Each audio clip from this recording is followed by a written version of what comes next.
You're listening to Mammal Watching with Charles Foley and John Hall.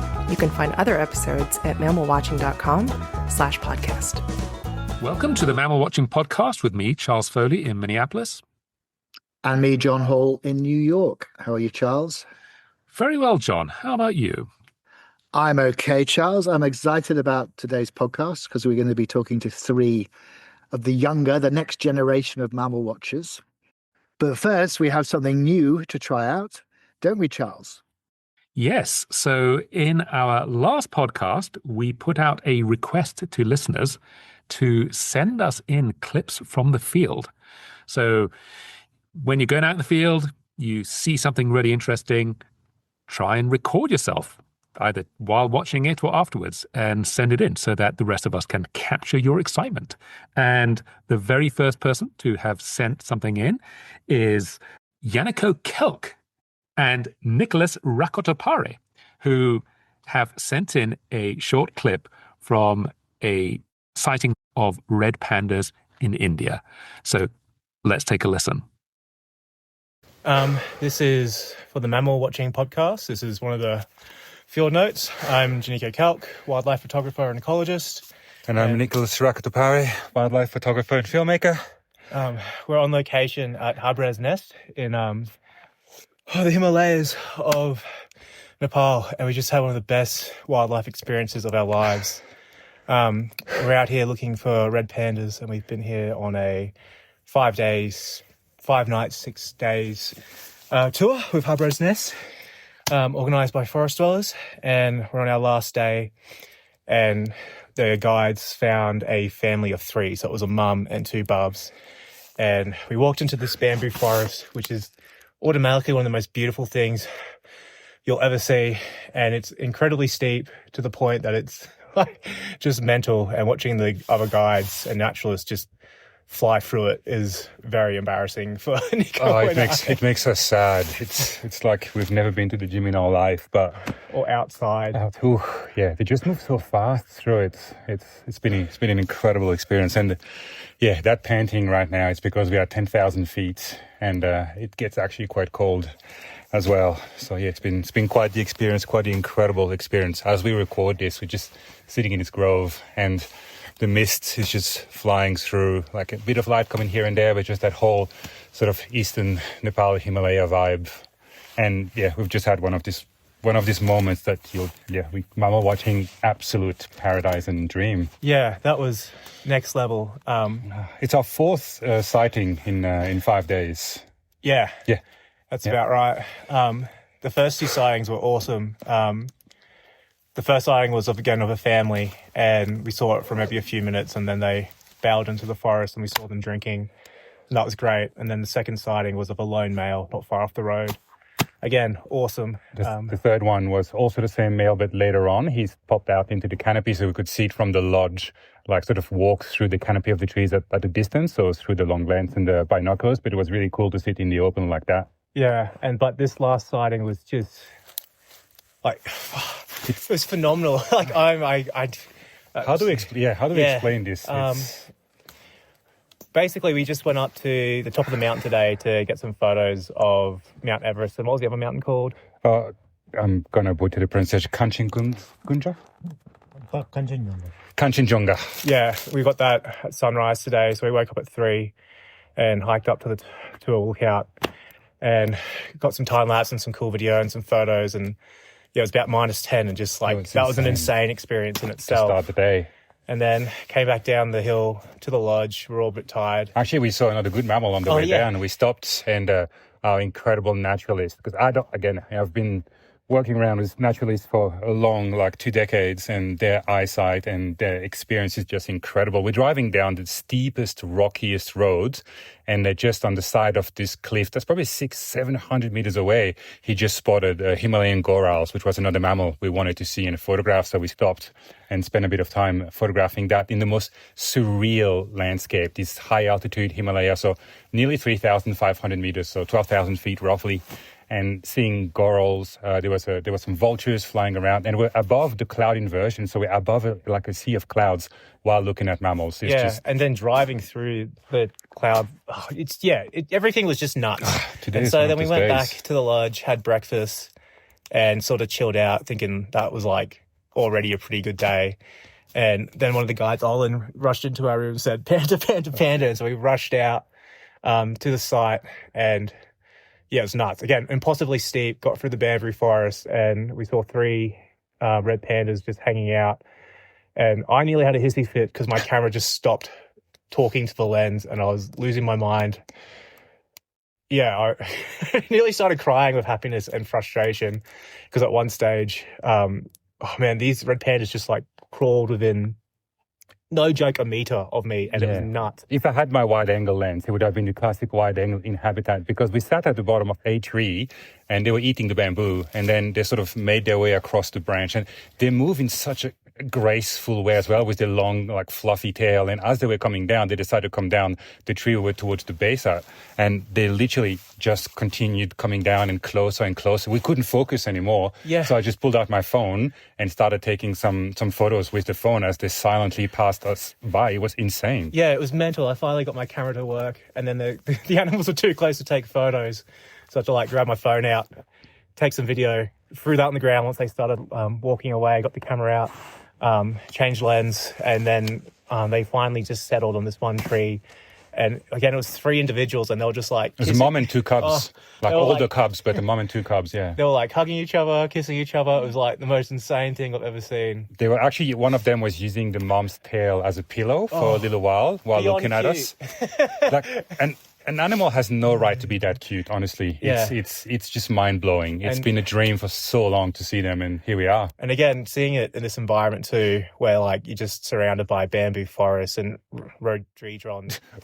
Rhododendrons. Thank you. Rhododendrons. With like clouds and mist just going by you. It was, like even now, I'm just watching clouds and mist go by us through cloud forest. There's moss everywhere. It's been an incredible trip, both from like mammals, but we've seen a lot of good birds as well, and we've seen yellow-throated martin, really good views of it, Himalayan coral, and the red pandas 4 times. That was just way beyond what I thought we could achieve on this trip, and it's big thanks to the incredible team on the ground here that just constantly scouring, like even when there is no one here, they just know the ecology of these animals. We should mention a big part of Hybre's Nest is conservation and research. So they're out every day. Again, like Nico said, even when there's no tourists here, scouting the locations of these individual red pandas. And apparently there's approximately 36 to 40 individual red pandas in this one valley, and they're out every day looking for them. And when you see it,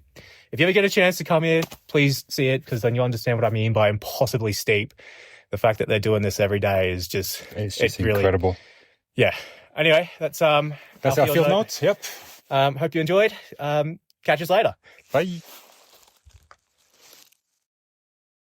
Okay, that was great. Jannico and Nicolas, thanks so much for sending this in. And please, all of our other listeners, if you have something that's recorded and want to send it in, we would be more than delighted to put it on the podcast. We would indeed. It's lovely to hear that excitement in their voices from the field. Just great to get more of those clips from everyone. Right, now on to the main event. So we're really pleased today to be handing over this month's podcast to the new generation of mammal watchers. These guys are the future. I'm really happy to have three of the younger members of our community online here. We've got Ellen Linton, who's 20. You'll know her trip reports, her very amusing trip reports, and her stealthy work to convert her family of birders to mammal watching, which seems to be going very well. Ellen's calling in from Nevada.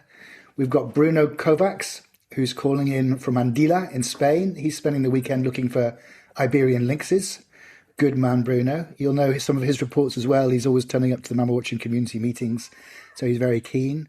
And also, many of you will know our youngest participant today, Moses Swanson-Mwamasika, who's calling in from Minnesota. He is, I think, the youngest mammal watcher that I know of on the community. He's just 15.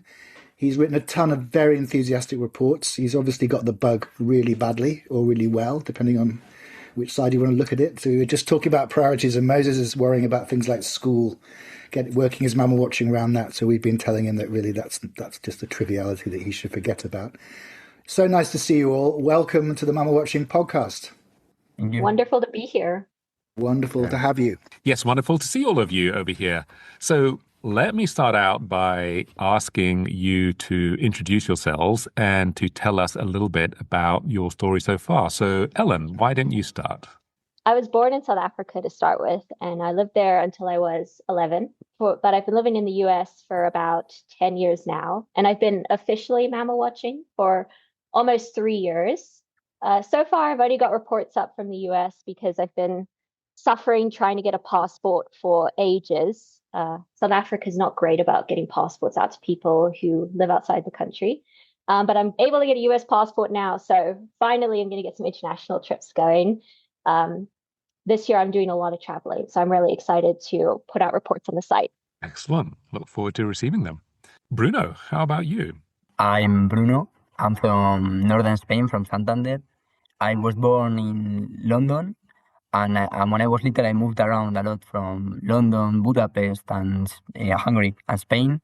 And I've always liked animals, and my family have encouraged me to follow my passion for wildlife. So mammals obviously are my favorite kind of animals, and I just love being around nature because nature, I think it's really relaxing. So I try to always find time to go around and look for animals.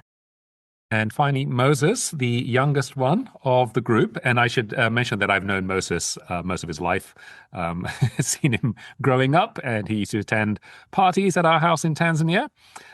So it's good to have him in Minnesota. I actually have a funny story. I remember, it must have been 2018, 19, summer. We just came back from Thailand. I can remember being so nervous and waiting for months because I was like, I've just seen a fishing cat. And I was like, Charles Foley. I have to tell him. I have to tell Dr. Charles Foley. We will always refer to you as Dr. Charles. And I was so nervous. I can remember this because you were more or less like a legend. Over exaggerated. He could see 200 plus mammals in the matter of 24 hours. And I was like, and I beat him to the fishing cat. I did this. It was such a big accomplishment.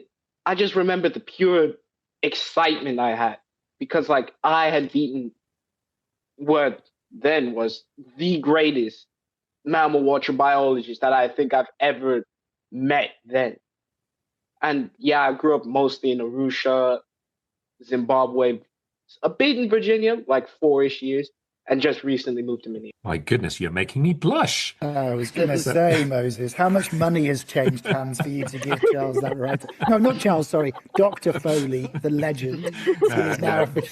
No, he's going to shake me down to give him information about that link that I've just seen. That's what this is all about. Quite right. So I know your strategy. All right.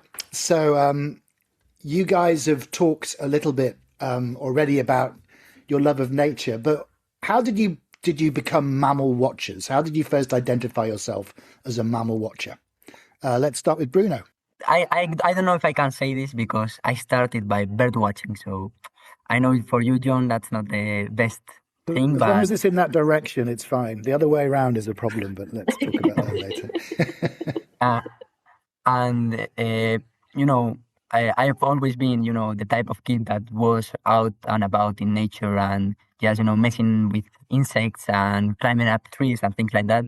So as I started to grow older and started to become more, around 10 years old and become more conscious of not only being around nature, but wanting to understand it more, I have my little small binoculars and everything. And I would say there was one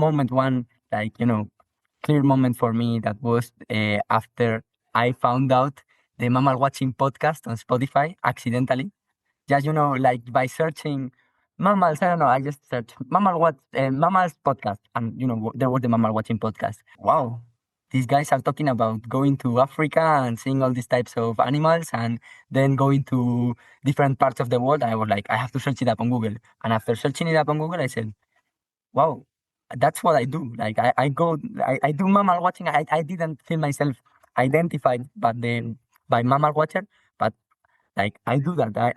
I am a mammal watcher. That was my like cathartic moment of wow, I am a mammal watcher. And after that, it was a roller coaster of emotions and finding all this different information about places I can go. And when I do trips, I can search up information. So that was for me like the moment, like around like 3-4 years ago. It's interesting you came from the podcast to the website rather than vice versa. It was probably the interview with Charles you heard, I'm sure, the legend. That was the one that struck with you, but we'll talk about that later. I might have to I doubt it. Mr. Moses, how about you? I would say that I didn't really like start mammal watching. It's kind of just been a part of my life for so long. I can remember when I would identify myself as a mammal watcher. I was around like 10, and it was like Charles Foley's doing a podcast. I was like, wow, oh wow, this is such a massive revelation and change in my life. But actual mammal watching and enjoying mammals, it's been like a part of my life since 2, 3, 4 years old. Obviously, growing up in Arusha may have helped. Going to Hungary, I don't think it did. But just I've enjoyed it so much. It's just a part of life. It's a standard, like going out to see birds. I remember I would used to, at my old house in Arusha, walk around at night with a torch looking for hedgehogs, jennets, anything, owls. And it's just been like such a big part of my life that I don't have like an origin point since day one. I don't think I've really ever wanted to do anything that didn't have to do with mammals. And if I did, I quickly dismissed the notion and I thought, that's nonsense. So you were literally born into it. That's fantastic. What about you, Ellen? So my dad's a birder, which I know, why bird when you can mammal watch, right? But he was super into it. And so a lot of our family holidays in South Africa were to national parks and game reserves. And my dad did bring a field guide to mammals with him because he did also have an interest in mammals, small one, but an interest. And as he tells me, we were at my aunt's game farm and he was holding this mammal field guide. And I was 6 at the time. And I just walked right up to him and I snatched the field guide from him and I said, I'm going to see every mammal in this book. And so a miniature mammal watcher was born that day. So I was mammal watching in South Africa, although I didn't identify it as that. And then after I moved to the US when I was 11, I lost interest. I didn't really realize I could do it outside of South Africa. But then it was 2023 with my dad and brother birding. I was thinking, I want to join them, but birding, it's just too boring to me. Like, no offense to the birders, but I just couldn't get into them. I tried very hard. And I was like, there's got to be an equivalent, right, to birding. So I looked up wildlife watching and I came across mammalwatching.com. And that is when my life was changing forever. It's what led me here today. So I've been officially mammal watching for a shorter time, but unofficially since I was 6. I love that story. That book is going to haunt you for the rest of your life. That'll be a quest to tick everything off in it. You're probably going to get there pretty quickly, I imagine, with your skills. I believe it was Stuart Chapman who came with us to Sulawesi, and he was talking about receiving a book when he was about that age, a book with mammals in it. And that led him to a lifelong quest to try and tick them all off. And I think he's doing a pretty good job of it, actually. So I hope the same happens with you. So, Moses, what is it about mammal watching that you particularly love and that really speaks to you?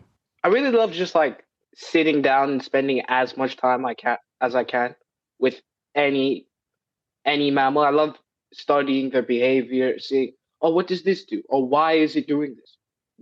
Where does it do this? For what reason? And it's not just with mammals. It's sometimes with birds. I moved to Virginia when I was like 9 and really upset at the fact that there's not as much mammal watching in Virginia as there is in Tanzania. So I really had to sit down and like look out and quote unquote study the birds around me and like see, oh, their behaviors and like what they do, where they come. I'd hang bird feeders up and just like sit, watch fighting behaviors, territorial behaviors, and just any behavior. So anything to do like with animal behavior has always just been a certain passion, especially when listening to the podcast. When I hear like, oh, studies about African golden cat and their behavioral ecology, I'm always so like, my interest is peaked further. I'd see lions go on a hunt or wild dogs returning from one, or just even with birds in the backyard and my feeders. I would just enjoy the competition over food, the competitiveness and strength to survive more or less. Probably has parallels with your brothers actually in your family, but Yeah. Ellen, how about you? What I really like about mammal watching is the challenge of it. I think it's really hard to mammal watch. So much stuff is only out at night, so you have to start becoming nocturnal yourself to see it. A lot of stuff is really hard to identify, like the bats and the rats, which give me a headache constantly, but I still love them. So I do enjoy kind of have to try so hard to see stuff and figure out what I've seen. And then I also just think the mammals themselves are cool. Mammals are so diverse, and each one has something that makes it really cool and interesting. And I think that's what I like so much about it. Those two things. And you, Bruno? I love everything. I know it's really general, but to specify, like, I don't know how to really explain it. I love the feeling of watching a wild, in this case, a wild mammal. You know, it's like inside me. It's like, you know, when you score a goal in a football match and you feel like that ecstasy, you know, inside your body, and you're like just in the moment. You don't think about nothing else, and you're fully focused on that particular thing. And for me, I just experienced that with like sports, but mainly with wildlife watching, especially with mammal watching. Also apart from that, as Moses said, I love analyzing the behavior and asking myself why, for example, is that wolf living here and eating that type of animal, and how does it interact with the other carnivores in the, you know, like things, that types of questions that come to my mind when I'm in nature. And I don't know, it's just an amazing feeling. And apart from that, also being able to list everything. I do not consider myself a lister like in bird watching things, but I do list because I like it. It's, you know, just like a journal. And I love the feeling of, oh, a new species, oh, like this, you know, so it's good. I just love it. Oh, don't we know that feeling? The dopamine hits, yes. I mean, I think that for me, that adrenaline rush, that high when you see something you've been searching for, and as you say, the way you're so kind of immersed in that the time leading up to that, when everything is about finding that animal, you forget everything else. It's like the purest form of happiness I know. So I completely get what you're saying. As well as ticking things off a list, I also get that, definitely. And what's interesting is that for me, it really hasn't changed, because I started also, you know, pretty young, so like 7-ish or something like that. And the feeling that I would get then is pretty much the same feeling that I get these days. So now that I'm old and crotchety, yeah. And if I may say, it can also be like depressive, because I have experienced the feeling of being like, I don't know, like 1 week, 24/7 in the mountains trying to find a bear, for example, and not being able to find one. You know, being in the habitat, it's also thrilling, but, you know, not finding the animal is like a really, really bad feeling. But after if you found it, it's like the most amazing feeling in the world. Exactly. You can't have the highs without the lows, for sure. Yeah. All right. That was fascinating that you all already, I think we're all on the same page exactly about the reasons we love that. And the good news, as Charles said, is this: you've got another 50, 60, 70, 80, I don't know how many years you guys will have ahead of you, 90 probably. And it's not going to go away. So it's going to stay there forever. So it's fabulous. Right. We're going to talk now about the wider world, because you are part of a very select community, particularly people under the age of 21. There aren't many of you that I'm aware of, but you're here, the future. What do your friends make of this? And I'm particularly going to ask Ellen first, because she wrote a very amusing trip report from a visit to Idaho, and she took her friend Bailey along with her, who I gather wasn't a mammal watcher. And I would love to hear Ellen's perspective on what Bailey thinks and what her other friends think about this. Yeah.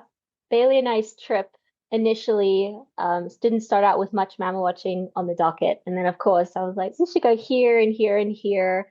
And she's such a good friend. She was willing to indulge me. But, I think in hindsight, I was a little crazy because her first introduction to mammal watching was trying to see pocket gophers, which is just not everyone is into that, poking holes in the ground, staring into these holes for hours, doing nothing else, just trying to see these tiny little animals. And we were literally there for 4 hours trying to see these Townsend's pocket gophers with Matt Miller, who was so kind to take us out and show us. And we definitely looked very strange because it's a children's play park we were in trying to see them. Oh my goodness. But she was such a good sport. She didn't complain once. And I did ask her yesterday when I saw her, hey, so what exactly do you think about mammal watching? And she said mammal watching she thinks is very fun, which did surprise me. I was like, really? You think it's fun after the gopher watching? But yeah, she thought it was super fun. And she also thinks it's cooler than bird watching too, because she's tried birding. She says, birds, she wasn't really into it. But for her in particular, she actually liked the pocket gophers because it's so cool to see this animal that lives most of its life underground. Not many people get to see that. And then my other friends, they think it's very strange. I have a friend from China. She's from Nansing. And so I was like, oh, you can see Yank's finless porpoise there. She was like, okay. Anyway, she was not into it at all.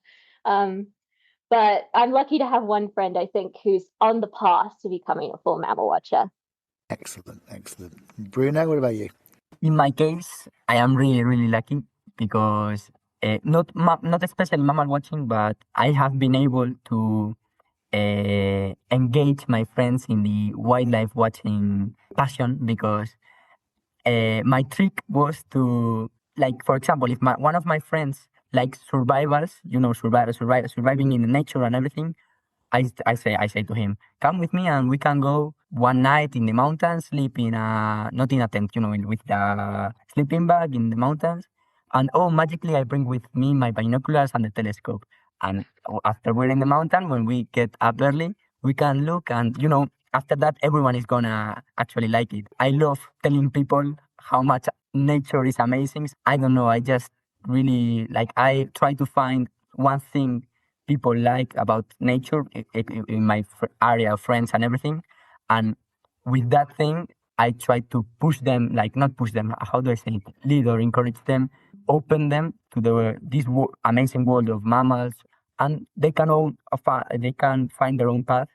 And with that, I have been able to do many small projects with many of my friends in different, mammals, reptiles, birds. So I don't know. If you asked me 2 years ago, I would have said, "Oh, nothing, no one." But now, amazing.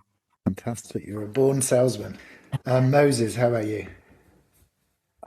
I've been fortunate. Most of my friends they think it's a quite cool and interesting hobby to have. But I don't think I could convince most of them to be like, we're going to drive 45-ish minutes outside the city into Sherburne National Wildlife Refuge. And they're like, what for? Oh, I want to see a ground squirrel.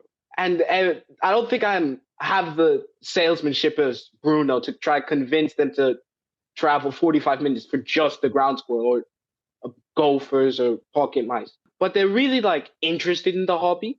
I try to convert them slowly and slowly. I'm like, safaris can be considered mammal watching. Just looking outside your window for squirrels and stuff can be mammal watching. It's been a struggle to convert them. It should be easier, I hope, because most of my friends, they like skiing. They go hikes. They go to Colorado for skiing and stuff. And I'm like, oh, you can stop by here, 13-line ground squirrels. And they're like, I'm fine. I think I'll stick to the skiing and the mountains.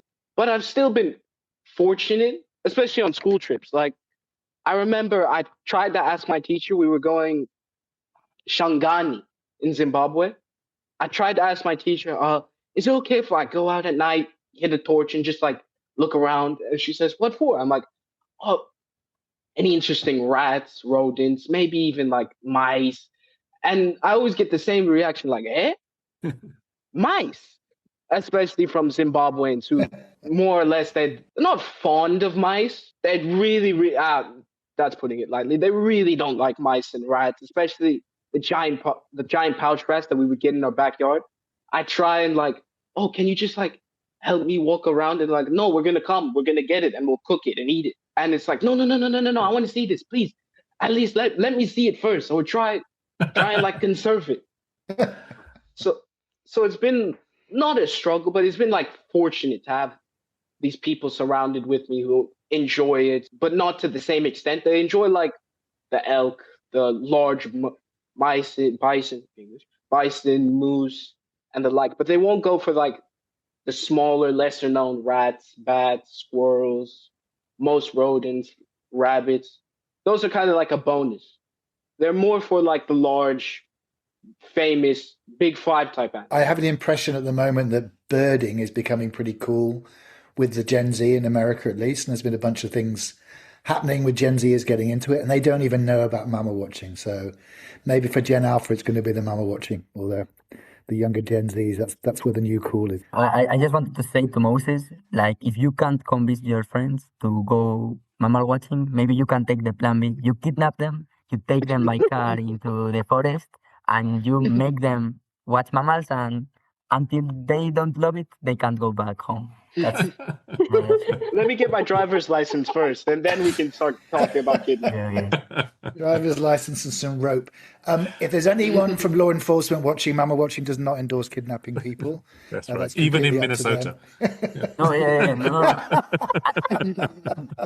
It wasn't the best moment to make the joke. Sorry. I don't endorse kidnapping. I don't endorse kidnapping no one. But if someone was to happen to fall into the trunk of a car and it closed on them, then so be it. Right. Next question. Okay, so these are your friends that you're trying to strong arm into this. But what do your families make of all this? Have they generally been supportive? How has that been for you guys? Bruno, why don't you go first?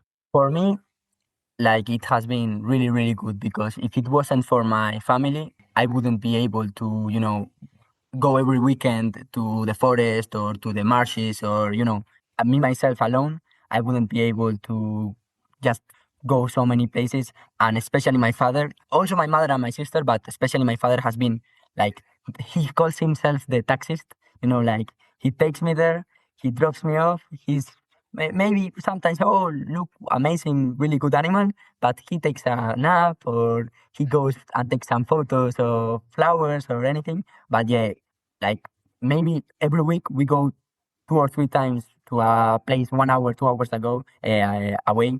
Like, if he's hearing this in the future, amazing. Take me more places, please.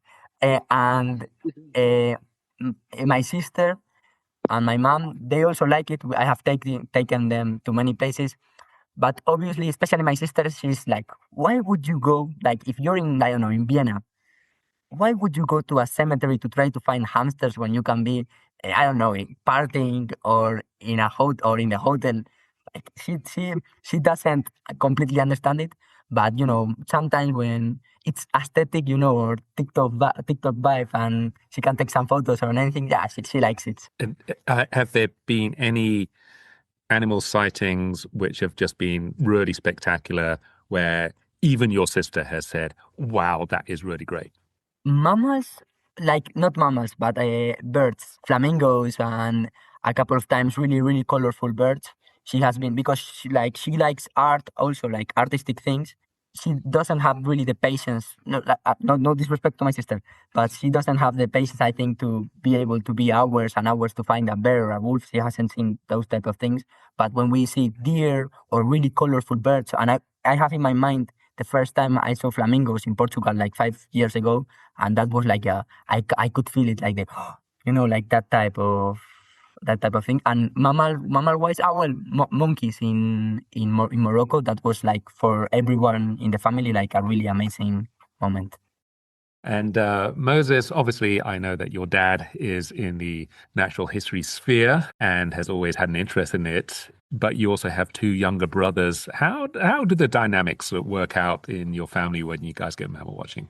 I'd like to say it's very calm. It's very competitive, extremely competitive, to the point that sometimes my brothers say, "Oh, I saw this species of rat," and I'm like, "Oh, I know exactly what one it is." And I'm like, "I know you're lying to me." To the point where like they'll try and they'll get one up on me. They'll try and like, if I saw this, oh, I saw this. If he sees this, then oh, the other one saw this. It's really, really competitive. And I'm 100% glad that they've like indulged in it as much as I've done. Like my brother, me and him, we co-wrote a trip report when we went to Tanzania. And I was like really glad that we did that we like a week or two function as a family and as brothers to write said trip report.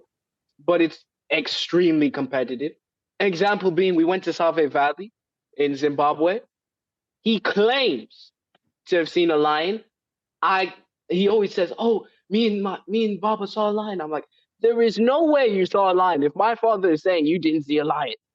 And it's so like such a core memory with me, just all those arguments, the bickering with each other, and also like with other people saying, guys, it's okay. I'm like, no, it's not. He's lying. And we have to like prove each other wrong. Like my mom says he looks up to me. Bollocks. I don't think he does. It's kind of like friendly sort of competitiveness. Every time we go somewhere, I'm like, oh, I want to focus. I want to sit down with the animal. Mike is like, no, I have to get everything. I have to get to 100 and something. That's like a number where he wants to get to from where he is. And I think like he keeps track of how many he's seen more than I have. And he has sheets of paper that he just says, oh, I've seen so and so. And it's like a very competitive environment. But I'm glad to like see that most people in our household are like very, very strongly into mammal watching. Except for my mother. She loves mammal watching. She loves birds and stuff. But I don't think I can convince her to see or enjoy mice. She's deathly terrified of mice, let alone large, giant pouched rats in our backyard. Yeah. It sounds as though you've got some pretty healthy competition over there in your family. and a real lister of a brother. Sounds like a similar dynamic on some of the trips we've taken together, Charles, with the various characters. But at least it's your family, so they'll all be speaking to you again afterwards. So you have got that. Indeed. Yeah. Ellen, how about you? Because I know your family, they're more birders, aren't they? Well, my dad's mainly a birder, but since I got into mammal watching, he considers himself a combined birder and mammal watcher. He's actually got a life list of about 400 without trying, just over the years birding. And obviously that upsets me because I'm the main mammal watcher here, so I should have seen more than him. So my hopes is I overtake him soon. It's my goal for the year. But my brother, he actually was a huge birder for the past couple of years, but more recently he's gotten into photography primarily, and he loves photographing rodents because he finds rodents really hard to identify, really hard to see. So when he gets a photo of one, he's like so smug about it. And he's always bragging about it to me. Look at this photo I got, Ellen. It's incredible. Let's go look for this rodent. So he really likes rodents more than anything else, which I think is a bit unusual. You know, I'm like, oh, what about like a ringtail? Should we go look for a ringtail? And he's like, meh. So he's interested like that. As for my mum, she has like really good luck to see mammals, but she doesn't try. You know, she's not a mammal watcher. Like a few months ago, she was in Alaska and she saw Canadian lynx just out and about driving around. And of course, I had turned down going with her because I decided to be responsible and do school. So what I learned then was ditch school, go mammal watching, because you might miss out on a Canadian lynx if you don't. But that's what they're into, yeah. Oh dear, school. My motto is never let school get in the way of a good education. So next time your mum goes anywhere, just go along with her. In your lives what have been some of your most memorable mammal watching experiences? I think it's Moses to start. Ujungwa Mountains was just lovely. The primates, the environment. It's probably like the peak of mammal watching that I've done so far. It was just like perfect. We got primates, we saw Sangi, Swinnerton's bush squirrel. It was probably one of my favorite trips because like it was being planned so accordingly, and like we were planning for that moment because we hadn't been to southern Tanzania before, or that I can remember. So that was like the quote unquote final frontier. That was like the stop where we needed to go next. So that was like that what I would say is the hallmark of my mammal watching so far, and one of my favorite trips. Another being more recently, Sherburne National Wildlife Refuge. I haven't posted that. I don't think I will. We didn't see all too much, just deer, beaver species I saw before, but the thrill of just trying to find and like coordinating, where to see this, where to see that. Oh, there's gophers in this area. We've heard there's coyotes, and that was like, it was also the first time I had used iNaturalist to plan the trip, and I was like really proud of myself. I was like, I did that, me? I was so like dumbfounded that despite being relatively unsuccessful, I had planned the trip using iNaturalist. I would want to continue more trips using iNaturalist and like places that maybe some other mammal watchers haven't not been to, but aren't as recorded, like Sherburne. So Sherburne and Mzungu are like the two places where I was like, I feel like this is what mammal watching is: going out somewhere, enjoying yourself, seeing rodents, sengis, missing out. And those two are like some of, in recent times, my favorite trips I've been on. Fantastic. Yeah, the planning is a lot of the fun for me too. Where is Sherburne? Is that in Minnesota? Yeah, it's north of Minneapolis, just by a tiny town called Zimmerman. We saw actually sandhill cranes there. Beautiful, beautiful, beautiful bird. Cool. Ellen, what about you? Well, one experience was back in South Africa. We used to get pizza every Friday night from this one pizza place that I forget now. This was down in the Garden Route because we lived about 4 hours outside of Cape Town, or pretty far from Cape Town, actually. So we were going to get pizza this night. It was past dark. And as we were pulling out of the pizza place, we lit up a caracal in our headlights. And I was like, whoa, that's awesome. I mean, little me had thought, it's going to take forever to see a caracal because I knew they were so rare. And I was like, this is awesome. I can tick this off immediately. I was so excited about that. So that's a really memorable experience. Pizza is lucky, I believe now, based on that. Another one was more recently. Last year, I went on a trip to Arizona, and I was in Santa Rita Lodge in Madera Canyon. And they have a ringtail that sometimes comes to their bird feeders at night. So I was hanging out there, waiting after dark, and the owner, Steve, had told me there was a black bear named Cinnamon, who apparently is this local menace who shows up, tears down the feeders, but he hadn't been around for a while. So he said, you'll probably be fine. And I was left on my own, standing there, pitch black darkness, because my dad and brother were off looking for a bird. And so I'm standing there. I've been there hours. I really want to see the ringtail when I just, out of the darkness, comes this like big brown mass ambling towards me. And I was like, oh my God, I'm not dying for a ringtail. So I booked it back to my casita.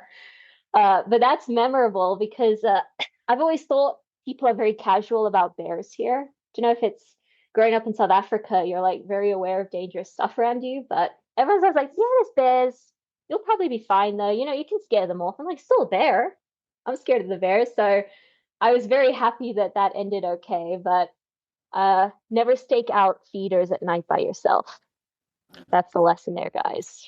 I think so. And it's also probably a good job that the pizza was with the Caracal and not the bear, or that story might have ended quite differently. But Exactly.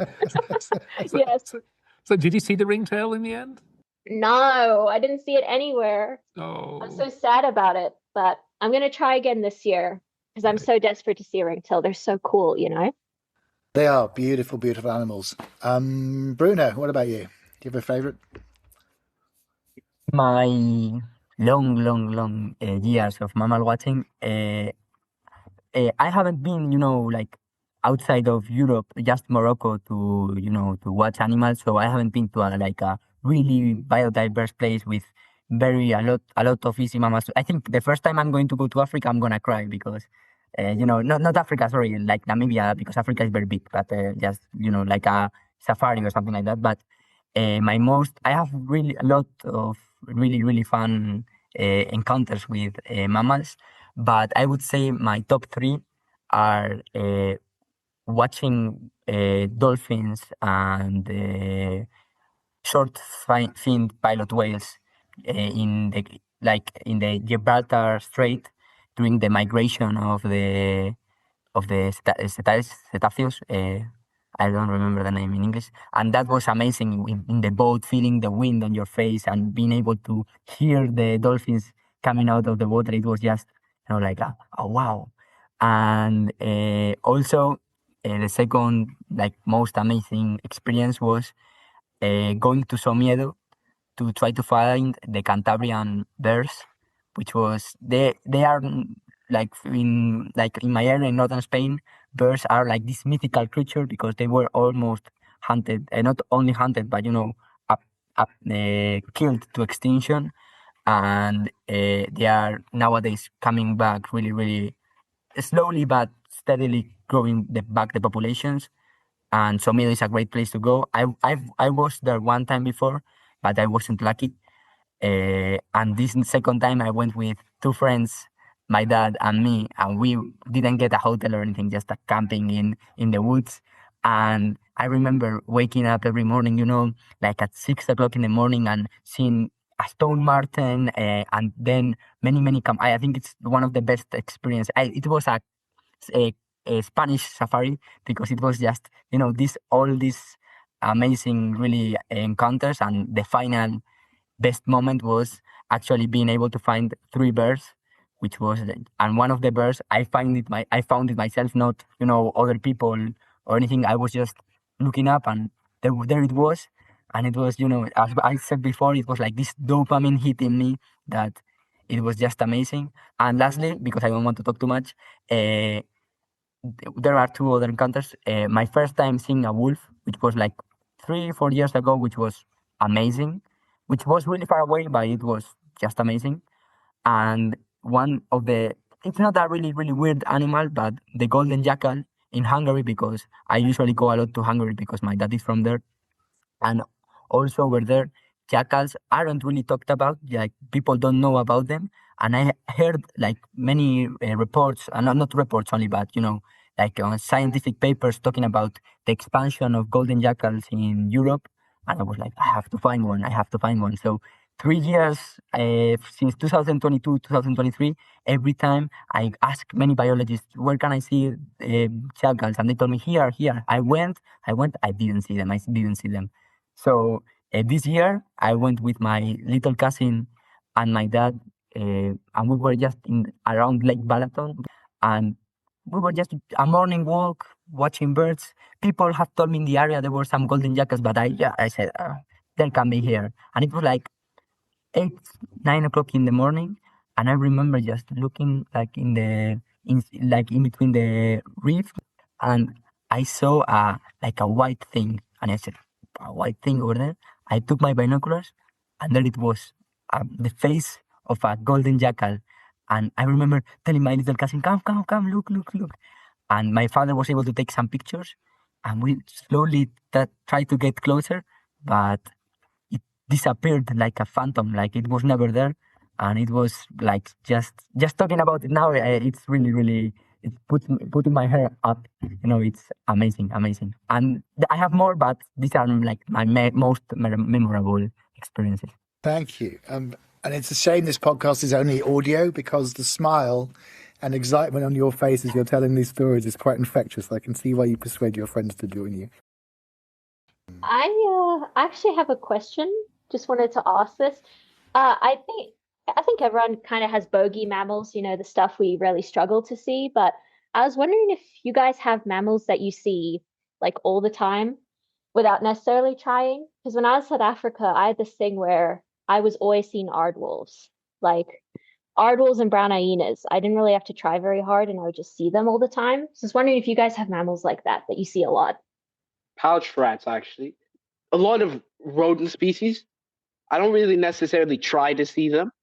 I'll just stumble upon them, especially mice, for lack of a better term. I feel like a rodent king, or like attractant. Like, is it something I wear, the smell? Because every single place mammal watching trip I've been, I don't think I haven't seen a species of rodent. Okay, note to self, go on a trip with you to see rodents. Because I live in an area where mammals are not, like an everyday thing. Like I don't live in a really if you try to find them, you can find them every day, obviously. But like in my school and my village and the local town, it's rats, but not really. But one animal I see like every time I go like by car or to southern Spain or anything, it's roder. And I don't know, the European road. I don't, Capreolus. I'm saying it correctly. And, many of my friends say to me, oh, I want to see road there. And I tell them, hey, just go by car to the south and you're going to see them. And they go and they don't see them. And I'm like, I go and every time, like, for example, 2 hours ago, no, like 4 hours ago when I was driving by car, I saw like 10, and I just was like, listening to music. I looked to the right, 10 roaded. And every time, it's just like a normal thing. Can I say, I have not a follow-up question, but another question. For your mammal list, like, I have mine on a spreadsheet, and I'd like to say, oh, God, it's really organized, but it's like to the point that I myself, as a mammal watcher, I'm like, am I going crazy?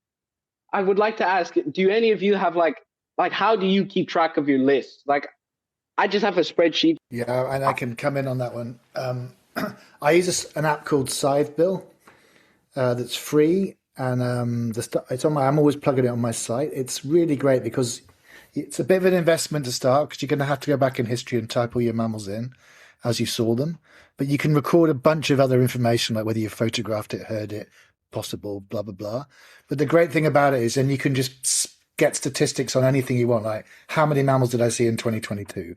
Which countries have got the most mammals I haven't seen? So, and that uses the mammal watching list that I maintain as the base kind of taxonomy. Every time there's a change, you can figure out what you've seen much more easily, whether it's the split or the lump or whatever, is what's happened, rather than going back to the spreadsheet and looking. So I would strongly advise that. It's a great thing to do, especially because you can get into it and do everything forever on that, or whatever comes next. So that would be my advice. I have a spreadsheet too because I like to do everything twice, tick things twice. But yeah. Sorry, could you please say the site again? I'll put it in the notes. Scythebill, like the bird, Scythebill. Okay, Scythebill. And it's a free download, and the guy who runs it's really great and really keen and super helpful. He's just doing it because he loves to list. I am a little bit obsessive, so I have Scythebill, and I tell you, Moses, Scythebill is, as John said, it's amazing because not only you can keep lists of past things, but I try to, as I see the animal, when I get home, I do the list. And as you keep all this data like accumulated, it's amazing how much things you can do with them. You can take them into an Excel. You can upload things from other, like if you do bird watching also from eBird, and like it's just amazing, I think. And also I have the book All the Mammals of the World, and I really like to just go page by page. Oh, I've seen this, so I put a green dot, and I look all around the book. And every time I see a new mammal, I put it on a green dot on the book. And if it's a new taxonomy, in the end part of the book, I take new papers and I write the animal. I try to make a drawing of them and I put it so I can also put a green dot. And also with the Scythebill, you can how do I say it? Print a big paper, and I put it on my wall. So I keep a list, and every time I wake up in the morning, I have my bird list, my mammal list, my reptile list, my amphibian list. So I can say, oh, look, that's what I've seen. I love your green dot idea. I'm going to do that. I am going to get a bunch of green dots and I'm going to stick them all over my mammal books. So that will be in honor of you, Bruno. What will Lara say if your living room is festooned in a 1,000 species? She's given up on me ages ago, so it wouldn't make any difference. Okay, so on to the final question, and this is the most important one. What mammals or places do you dream of seeing? Ellen, why don't you start? I want to see everything and go everywhere, honestly. So it's really hard to narrow down. I'm going to a lot of places that I've really dreamed of this year. Like I'm going to Brazil this year, which I'm so excited for. I've been dreaming of going to the Amazon and just in general Brazil for ages. And then to Southeast Asia, just going to a bunch of places there because I'm studying abroad in Thailand. But I'm going to see so many cool stuff there. So I'm really excited. But a place that I'm not going to anytime soon that I really, really dream about all the time is Madagascar. That one is so high up on my wish list. I love lemurs. I love the fossa. And it's just such a cool place with such unique animals. And then other place that I really, really want to go that I don't think I'll get to for a while is West Papua in Indonesia.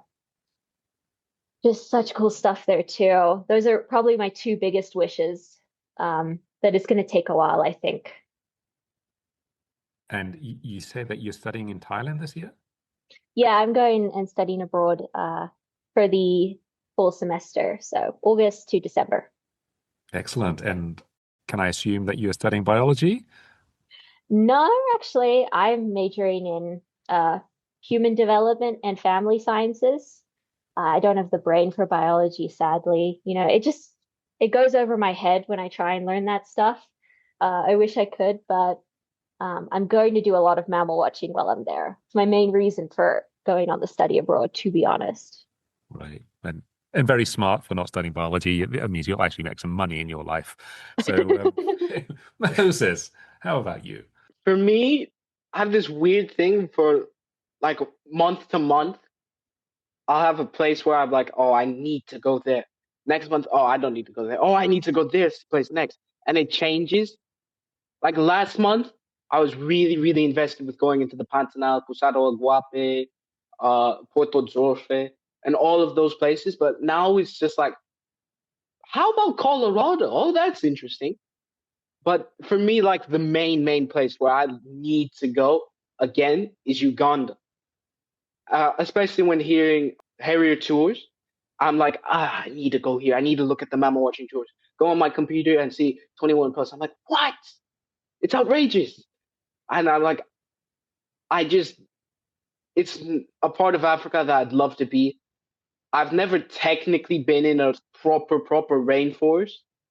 And I'd love to go to like Kibale National Park, Windy Impenetrable Forest, Ruwenzori Mountain, Simliki. I'm big into primates and especially like small monkeys, especially. Yes, chimpanzees, gorillas, orangutans, gibbons are cool. But the smaller like colubises, manga bees, the host monkey, and the like, I really find those interesting because it's just such a mythical place, especially for golden cat, which I'm going to try and race you, John, to see a golden cat. I will hopefully beat you. That is the major stop. Uganda is the place. Completely agree. Fantastic country, really underrated as a wildlife destination. The fact that you can see, I think, about 14, 15 species of primates in Queen Elizabeth Park. And of course, yeah, the allure of the golden cat, which is something that I also definitely need to do. So, yeah, definitely one in my future as well, I hope. And Bruno, how about you?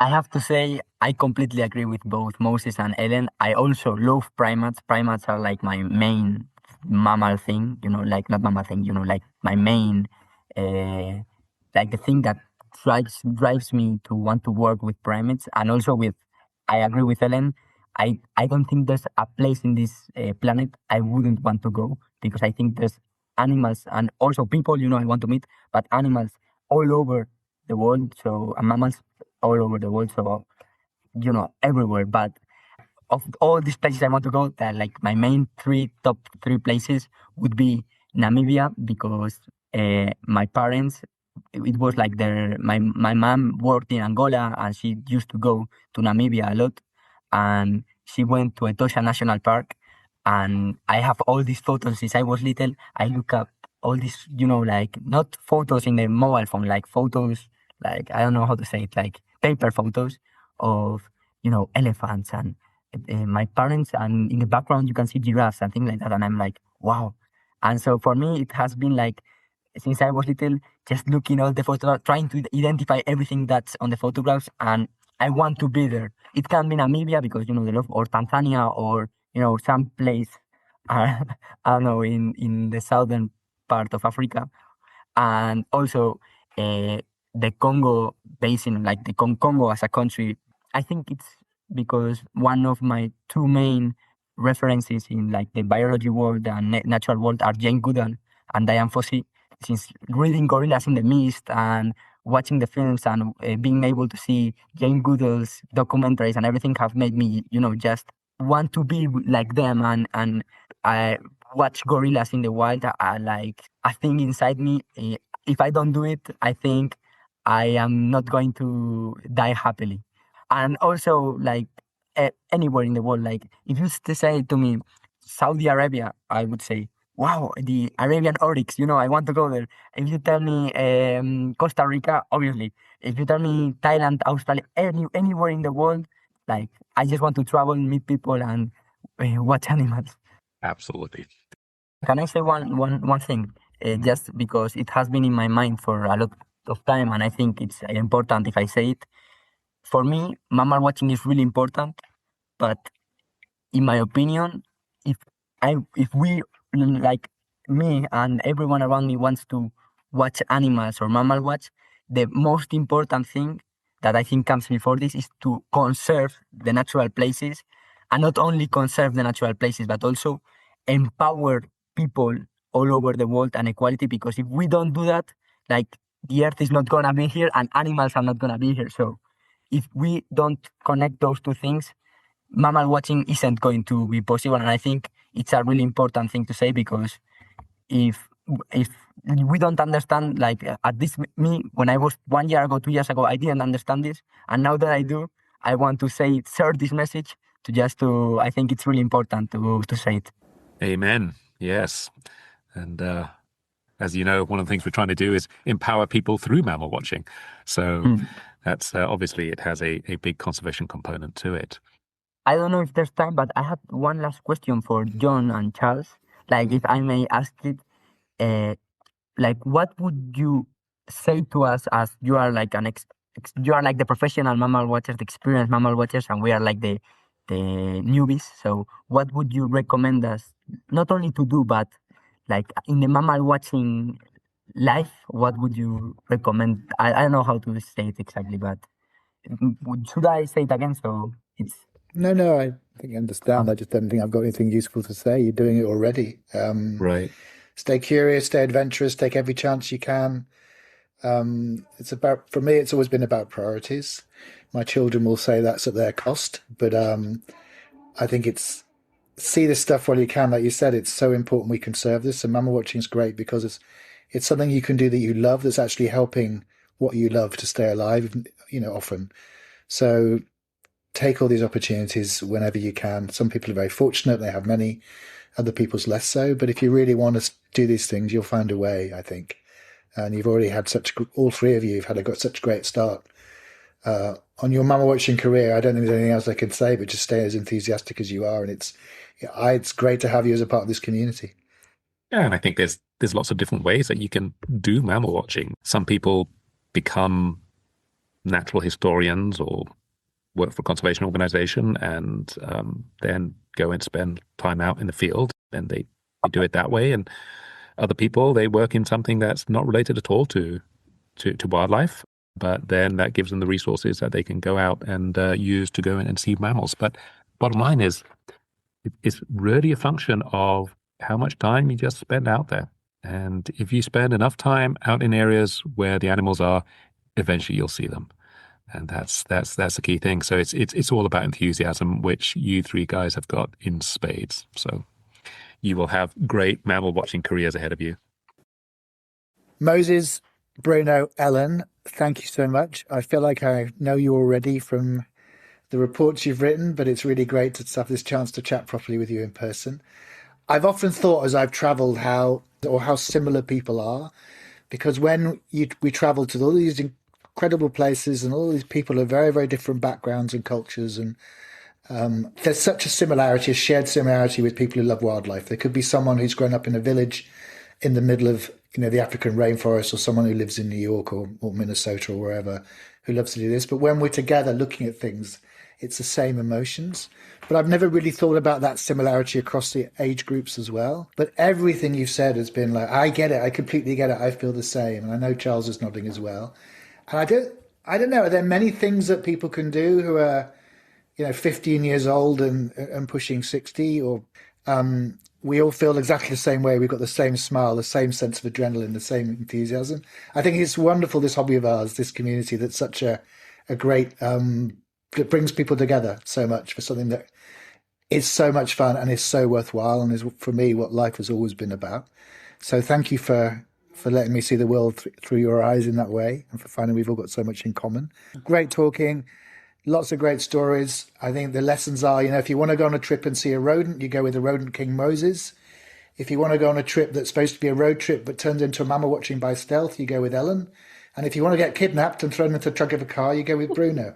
So thank you all. It's been great.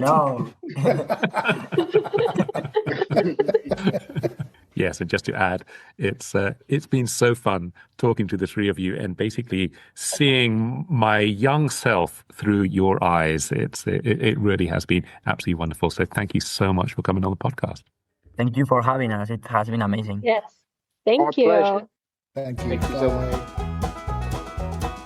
You've been listening to Mammal Watching with Charles Foley and John Hall. You can find other episodes at mammalwatching.com/podcast.